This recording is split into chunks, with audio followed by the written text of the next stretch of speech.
हरे कृष्णा, राधे राधे। कैसे हैं आप सब लोग? आप सभी का स्वागत है आपका अपने चैनल कृष्णा प्यारे सखा में। आज की वीडियो में आप लोगों के साथ शेयर कर रही हूँ तुलसी विवाह के बाद हमें चौकी कब कैसे उठानी है, चौकी में रखे हुए सामान का हमें क्या करना है, किस चीज़ का दान करना है, किस चीज़ का हमें विसर्जन करना है। तो संपूर्ण जानकारी आपको इसी वीडियो में मिलेगी, तो बने रहे वीडियो के अंत तक। जिस भी धातु बर्तन में हमने दीपक प्रज्वलित कर रखा था, सबसे पहले हम उसे उठाएंगे। अगर वो हमारा धातु का है तो उसे साफ करके फिर से हम अपने पूजा में उसका प्रयोग कर लेंगे। मिट्टी का दीपक है तो फिर हम उसका विसर्जन भी कर सकते हैं। उसके बाद जो भी भोग मिठाई हमने रखी है, मिठाई, बतासा, मिश्री, पंचमेवा, जिस किसी का भी भोग हमने भगवान जी को यहाँ पर लगा रखा है, उसका सभी को प्रसाद के स्वरूप में उसे बांट देंगे। आप चाहे तो इसे आसपास में भी इसे लोगों को बांट सकते हैं। अगर आपने फिर द्वादशी पे तुलसी विवाह आप लोग कर रहे हैं तो उस दिन आप अन्न का भी भोग जरूर से लगाएंगे। वो भोग भी आपको प्रसाद स्वरूप में सबको मिल बांट कर ग्रहण कर लेना है। अब हमने यहाँ पर जो भी फलों का भोग लगा रखा है, उन फलों का भी हमें सबको प्रसाद के स्वरूप में आप बांट सकते हैं और ये भोग आप खुद भी ग्रहण कर सकते हैं। तो इस तरह से जो भी ऋतु फल का भोग लगाया है, भगवान जी को भोग लगाने के बाद इसका आप सब प्रसाद के रूप में बांट कर इसे खा सकते हैं।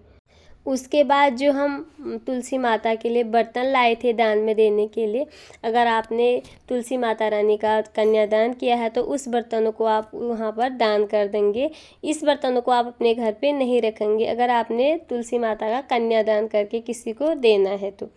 अगर फिर नहीं देना है, तुलसी माता अपने घर पे रखनी है, तो फिर आप इसको अपने पूजा में प्रयोग कर सकते हैं इन बर्तनों को। फिर गणेश जी की जो मूर्ति विग्रह हमने यहाँ पर रखी थी उसको हम अच्छे से साफ कर लेंगे गंगा जल के छींटे लगाकर।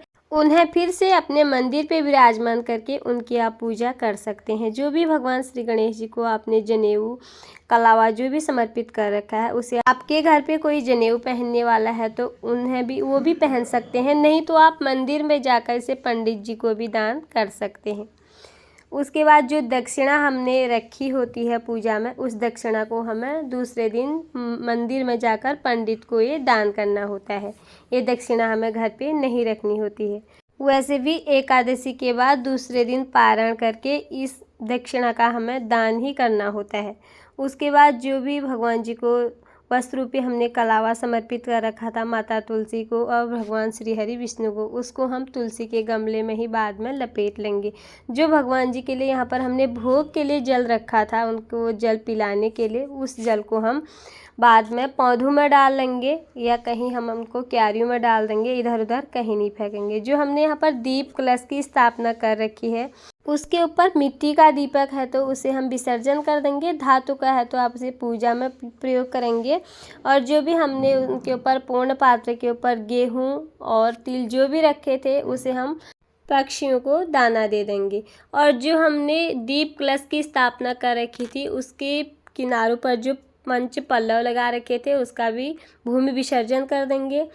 जो हमारा कलश में जल है उस जल को हम घर पे पूरे घर में छिड़काव करने के बाद और उस जल को हम पौधों में डाल देंगे। उस जल को हमने इधर उधर नहीं फेंकना है। जो भी कलश में हमने डाल रखा है, सिक्का, सुपारी, हल्दी की गांठ, उसे आप निकाल लें और फिर उसको पूजा में आप यूज कर सकते हैं। सुपारी और सिक्के को आप अपने पूजा घर में ही रख दें। उसके बाद हमें जो हल्दी की गांठ उसमें रखी है, उस हल्दी की गांठ का हमें भूमि विसर्जन कर देना होता है। और पूजा में जो भी हमने इस प्रकार के वस्त्र बिछा रखे हैं उन्हें हम धो करके दोबारा से प्रयोग कर सकते हैं।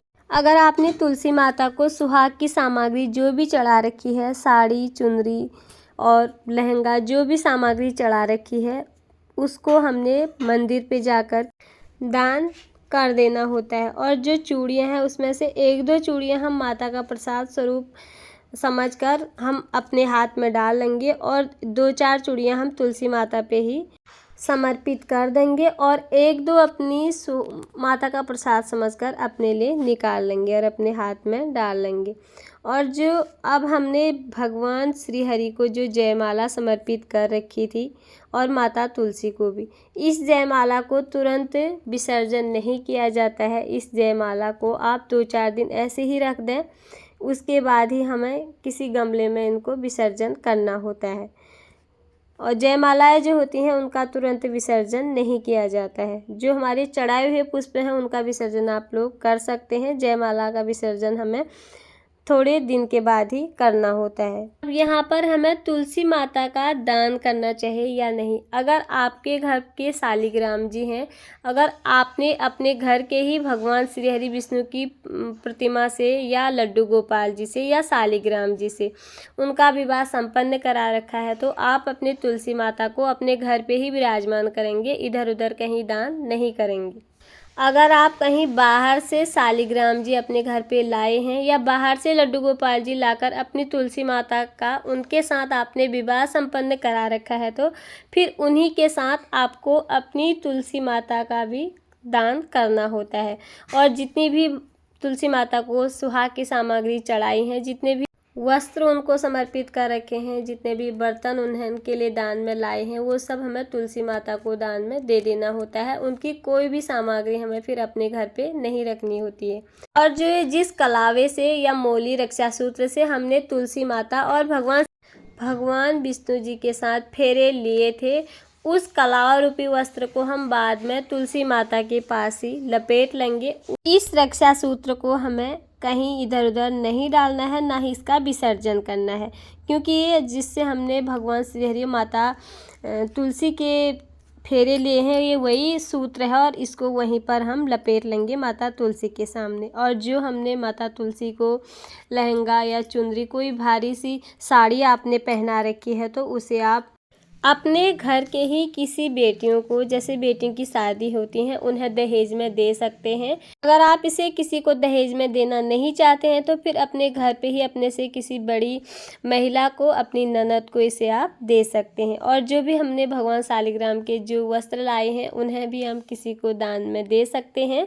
और जो हमारे भगवान जी का गठबंधन का जो वस्त्र है, पीला वस्त्र, और माता तुलसी के लिए जो चुनरी जिससे हमने गठबंधन करा रखा है, उस गठबंधन को हमें अभी नहीं खोलना है। कम से कम 1 हफ्ते तक हमें इसको बांधे रखना होता है। उसी तुरंत हमें गठबंधन नहीं खोलना है।